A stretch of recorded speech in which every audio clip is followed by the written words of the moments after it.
Easy Sports Talk Show. Javon Adams, Ed Easy Smith. We do this thing 3 times a week, and we also got the Saturday show. We back in the building with that for sure. In terms of what we do, Easy Sports Talk Show on Sports Map Radio. You got to get that cross promotion now. I don't care. It's our platform. We can do what we want to do. He is Ed Easy Smith, and he played professional baseball, also played in the National Football League, and he is an author and a motivational speaker. What is good, my brother? Hey, we got one down on the other side, man, and here we are getting ready to get this one. We getting close to, I guess, with preseason football coming at us full-fledged this coming weekend. Yeah. We're only a few weeks out. So speaking of cross promotion, we also do the Believe in the Arizona Cardinals podcast as well. I'm actually going to be at that game, the Friday game, I believe it is here, and so I'll be at that one. We'll get into me talking to my significant other about how sometimes preseason games aren't the best games to go to. But anyway, so having said that, let's get into a few things. I definitely want to get your thoughts on a couple of these things. I think one of them is definitely funny and the other is a little bit more serious. So without further delay, let's get into the women's soccer, women's national team. They ended up losing so they're out. They made it to the second. They made it out of pool play, and so they made it to the second, and they lost just over the weekend. And one of the things that's interesting to me, and I've seen some of this where it's almost reminiscent of the United States men's basketball team around 2004, 2000, whatever that was, when they had such a terrible showing. That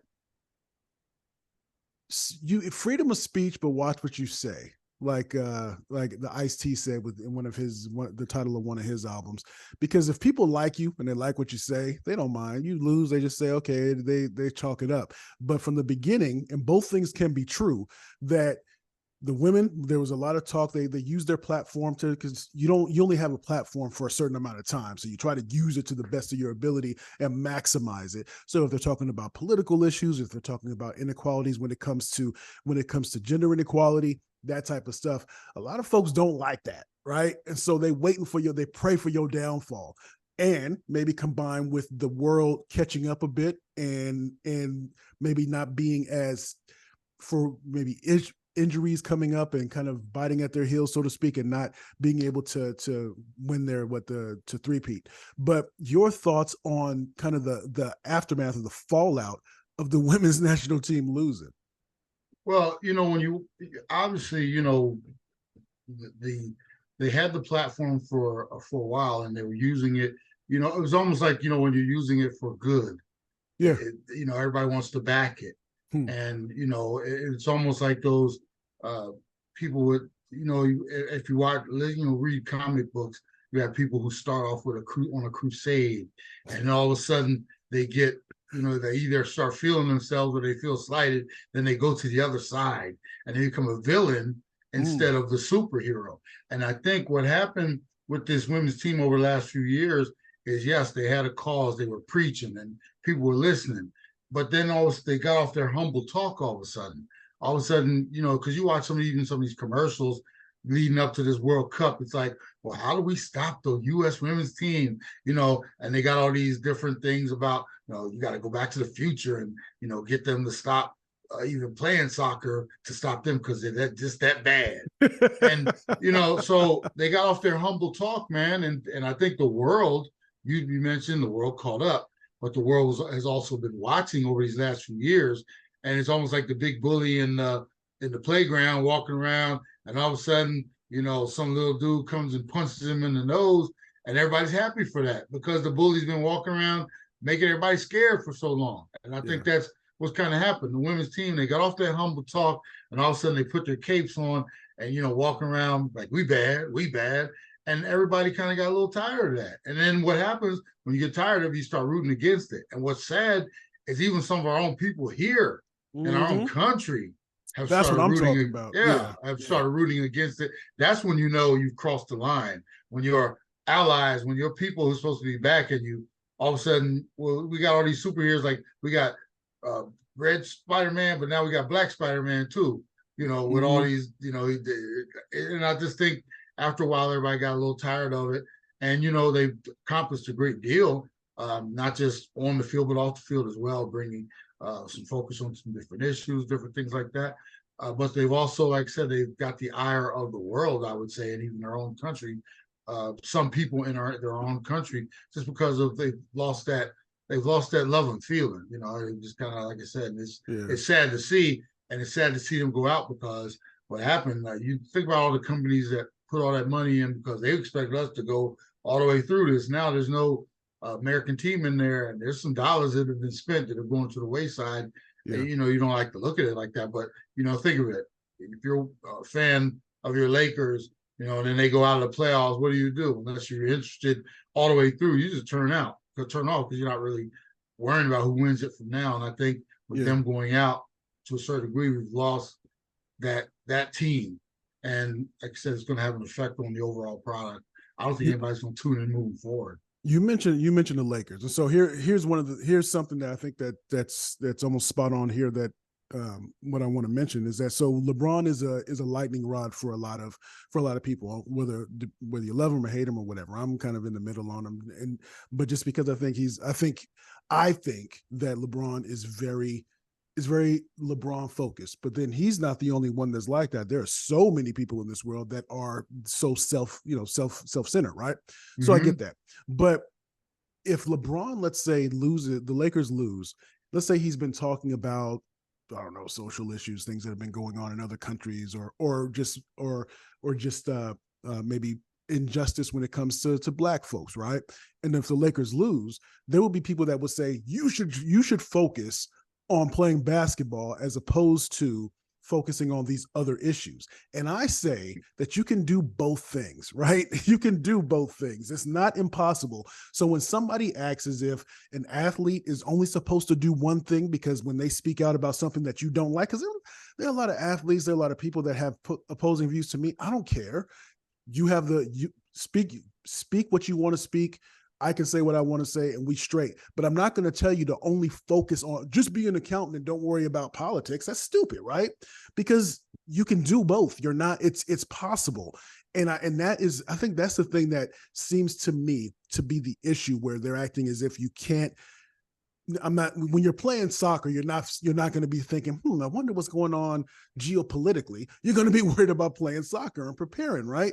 That is what seems to be, that is what has me so upset about the way in which people are attacking a lot of these women on the team. Yeah, no, I totally agree with you. It's one of those things where, I guess until you've been there, you really don't understand. It's hard to understand what these women are going through and how tough it is to a certain degree on dealing with all aspects of being in that position. You are representing your country. You are representing yourself in addition. Right. And, you talk about the LeBron thing. I'm not the biggest LeBron fan at all, but I do understand it ain't easy being cheesy, man. It ain't easy being him. Right. And the same thing goes for these young ladies representing the company. I will say this much as I chastise LeBron from time to time, he has done a good job, not only representing himself on the court, but representing the NFL, representing himself as a family man. And, people would crumble under the pressure that he is under. They don't. A lot of people don't understand. I was a professional athlete at such a smaller level, and there were times when I knew eyes were on me for no particular reason, just because I was a professional athlete. I can only imagine when you can't walk out of your house, go to a restaurant, sit down, say anything, because my tweets don't get the scrutiny that LeBron's tweets do, or these women playing in the. Right. So that with great power comes, with great power. No, responsibility. Great responsibility. Yeah. So, I understand a little more than a lot of people do, but, like I said, it's sad to see these ladies fall because I know they had much higher aspirations. And now, that's true. Now you have to walk away. The women who didn't win, now they wear that scarlet letter moving forward. That's true. So Speaking of walking away, let's go. Can you walk away from getting knocked on your behind if you are typically when it comes to fights in Major League Baseball, there's a lot of shoving. There's a lot of just moving around or choreographed. I'm gonna push you this way, you push me that way. All right, we good. But over the weekend, what was it? It was Jose Martinez from the Guardians and Tim Anderson on the White Sox. They ended up getting in a little bit of a kerfuffle. No, they got in a fight. We're gonna say they got in a fight. Yeah. They got a fight. And so typically, again, what you see is it is so rare to be able to see a fight in Major League Baseball. And Tim Anderson, Jose Martinez just kind of just caught him one on the chin. And Anderson he fell on his butt. I want to know, were you ever in any brawls when you were playing on the minor league level? And kind of, did you ever see any real fights on the minor league level as well? Yes, I did. I was over, after playing over, 1,000+ games in the minor leagues, 9 years, I saw everything. I saw the puffer fights where, dudes are, baseball players, I played it so I can say it. Baseball players are soft, bro. They don't want no parts of that. Yeah. I've been in dugouts, all wolfing across, from one dugout to the other. I'm sitting there watching dudes. I'm like, man, wait, you and him across, you guys bumping each other out at the club tonight. Y'all gonna be buying each other drinks and hugging, talking about, man, I didn't mean that. I'm so sorry. I can say this because I've been there and also been on the football field where it's all out war. I mean, dudes don't like each other and it's physical. So, I've seen the softies go to war in the dugouts, and I've seen the fights happen, and I've seen dudes that started the fights turn and run. And I've also seen fights where it got nasty. I was in one in 88. I was in South Bend with the White Sox, single A. And we had a brawl that lasted doggone near a half hour on the field. What? And it got so bad, because you got to remember, while this brawl is going on, and then I'm going dating myself, but the reporters and the photographers are there. They're catching pictures of this whole thing. And when I tell you it lasted about a half hour, this one exploded. We had fights at the mound. We had fights in the outfield because both the bullpens were in the outfield coming from there. We had fights that broke out behind home plate. And in this particular brawl, there was a young man the one who tried to get to our pitcher. I was playing first or third base at the time. And in my job, nobody was supposed to get to my pitcher. Me and my first baseman, we met this dude right at the base of the pitchers, the mound. Yeah. And I say this in all honesty, as our pitcher who started the whole thing, there was a picture of him the next day turning in flight, running toward the outfield. They caught him it was perfect motion too. He had the heel hip, that with the hand to the pocket. Yeah. He turned and was going to the outfield, and that's why everything went that way. So, and this was one of those legendary ones. This was one that was so early in my career. Years later, in like 93, 94, you got to remember because guys go from other organizations to different teams and leagues, and I would bump into guys. And we would still talk about that brawl, and it was nasty. But most of them were so soft, Jay. I can say so many instances where, like I said, no, it was basically just a pushing match. Now, the one we saw the other day or yesterday or whatever what was, that was true one-on-one, drop the gloves, hockey. Tim Anderson got into a fighting stance. Jose Martinez said, "Oh, that's what's up." And he knocked him on his butt. He got knocked up out. I mean, golly, that's a one-hitter quitter right there, bro. That was and that's one you talked. I made a statement just a little bit ago. You got to wear that scarlet letter forever, bro. That's one you can't live down. That's like Nolan Ryan with what was it, Ventura? Ventura, yeah. And he got him in the headlock. He gives him the noogies to the head. Yeah, that's one of those. That's going to be what was that? Jose Bautista, I think, a few years ago with Toronto. He got tapped too, and that's one where they got full on fist to the face where you saw it knocked his sunglasses off and everything. That's one of those ones. That's one of those ones, bro. When you're on this team, the next day everybody's sitting in the meeting, and everybody looking, and all you hear is, because you can't say nothing. You can't say bro, nothing. you can't say nothing. You can't What say y'all talking nothing. about? What y'all talking about? Nothing, dog. Somebody just said something funny. Bro, you get laughed at for the rest of your life there. So again, Easy Sports Talk. We do this thing Monday, Wednesday, Friday, and we also do Saturday. Make sure you check us out if you listen. No matter where you are, you can go to Sports Map Radio. So go to sportsmapradio.com. Correct me if I'm wrong, E. But and so that you can get the app and you can take us in your pocket wherever you go. It's 1 to 3 Eastern, Saturdays 1 to 3. And then we also do Believe in the Arizona Cardinals as well. We're gonna keep on cross promoting because that's what we do. But leave me with this. When we recorded on Friday morning, when we recorded, there were 9 teams in the Pac-12, as I say in air quotes. By the time everything was up, by midday, it had exploded. I mean, it imploded even further. We had already anticipated that Arizona was going to be going, but they were waiting on, I want to say, Oregon and Washington. They were almost those final linchpins of so to speak. Almost that if you go, I'm gonna go. You gonna go to the club? I'll go to the club with you. You go, I'll go. You stay home, I'll stay home. And they decided Oregon and Washington said, nah. They gave the deuces and they were out. And now there are only 4 that will be left in this, what is currently the Pac-12. We got Oregon State, Washington State, Cal, and Stanford. I mean, goodness gracious, man. That's no conference right there. That's not, you can't even call that a conference. And the problem for them too, Jay, is what do you do if you're those last 4 teams?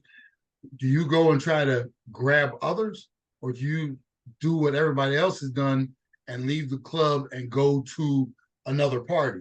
You know, because do you trust, even though, and I heard this over the weekend, and I wanted your thoughts on this. When it comes to commissioners, they're oftentimes I forgot who said it. It might have been, I was listening to Sirius XM or something, but they're often the shield, meaning they're catching the stray bullets for the decisions that either owners or the presidents and chancellors make in terms of deals and things like that. But even having said that, Kliavkoff, I wouldn't necessarily trust if I'm that you gonna get me where I need to go. So, and I say it a little bit tongue in cheek, but there has been some this conference has been mentioned, like the Mountain West. Do you join up with the Mountain West to do some things? If you're Stanford, they might go, maybe they'll get pulled into a bigger conference, but you have to, what they have in terms of revenue wise that's on the table from TV deals or lack thereof, with the possible Apple streaming as opposed to being on Fox or ESPN or CBS. I mean, there just don't seem to be any options for them at all. None. And here's the bad part, man. I've even heard, and obviously it's all speculation, but a school like Stanford, they're looking at their situation. They're an educational institution. They really are. Yeah. And their sports, their bigger sports are not football. They're actually more successful in some of the other sports, even golf, swimming, and different things where they're actually winning NCAA titles. And they're looking at their football team and they're like, nobody's even coming to these games anymore. There was a few years ago when they were somewhat in the mix, right? Yeah. Now they're at a point where the football team is a joke. And I've heard that they might even be considering, well, why are we even doing this football thing? Keep an eye on it. They could say, that's not even worth it for us. We'll go to a conference, but we'll take all of our other sports.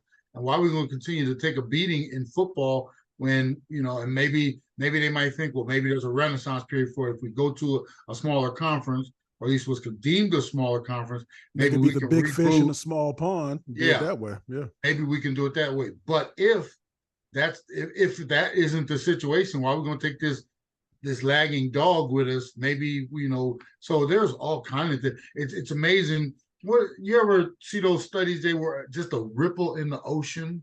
Yeah. Can we see it as a ripple at the shore, right? Yeah. We have no idea what that builds to in the ocean. Yes, sir. And that is this little ripple of, USC and UCLA leaving last year. Then all of a sudden everybody else thinking, well, why are we staying here? Just the little ripples, boy, and that could have such an effect on a program like Stanford, on Cal, and some of these decisions they make, and the NCAA and as a whole. Some people might be sitting around right now thinking, what is because if you didn't notice, what has the NCAA said about any of this? It's been Nothing. crickets. They ain't said nothing. They're just chilling. They have no. It shows that they have no power. No power. And the money is what rules everything. And everybody's basically looking at the NCAA and giving them the finger right now. And hey, we're gonna do all this, and what you gonna do about it? Yeah. So it's amazing. It might in 3 or 4 or 5 years, we might not even have an NCAA. They might with all this building of conferences and forget you. What do we need you for? Well, what I mean, other than you guys picking on our coaches, throwing out fines and what have you guys done for us? So it's amazing where this all might be going. But as far as the Pac-12, man, there is no more, in my opinion. And I'm not ignorant to the fact that whether it's college sports or whether it is any other type of segment, that vertical, that it's about the money, right? Oh yeah. But it's funny because we were on Saturday. I was talking about the kind of the tradition. We were talking about tradition and all those things. And it makes me think of what you said about the Cardinals, what you said months ago about the Cardinals. And I said, Ed, they can't make this change. And you say, yes, they can. Yes, it's that one person, it's that one president of a university, or that says, somebody says maybe he has these ambitions and to want to bring more money to the university. And somebody says, no, we can't do it because of tradition. And that person says, no, yeah, we can. No. We about to get this money, and that ripple effect, boom, and now we have all that comes as a result of that. Yeah, I'm telling you, man, it's amazing. All these years we've been talking about the tradition and the NCAA. It all comes down to money, bro. That shows you all this stuff that's happening is, it's all about that dollar bill. When that comes into the equation, all bets are off. That's in business and in sports and life, period. That just shows you how powerful the almighty dollar is. Indeed. And so he is Ed Smith. I'm Javon Adams. We do this thing 3 times a week for the podcast. So that's Easy Sports Talk Podcast. Share it with a friend. Let them know. And then on Saturdays from 1 to 3 Eastern, we are on Sports Map Radio. We all across the nation. We're doing our thing. And so we are definitely happy for that. Go to sportsmapradio.com, and then you'll be able to take us, put us in your pocket, so to speak, download their app and take us with you. And then also Believe in the Arizona Cardinals, which we do. And we'll be getting 2 episodes up this week for Wednesday and Friday. That's BLEAV in the Arizona Cardinals. And so we'll see you on Wednesday. And like we always like to say around this time, you can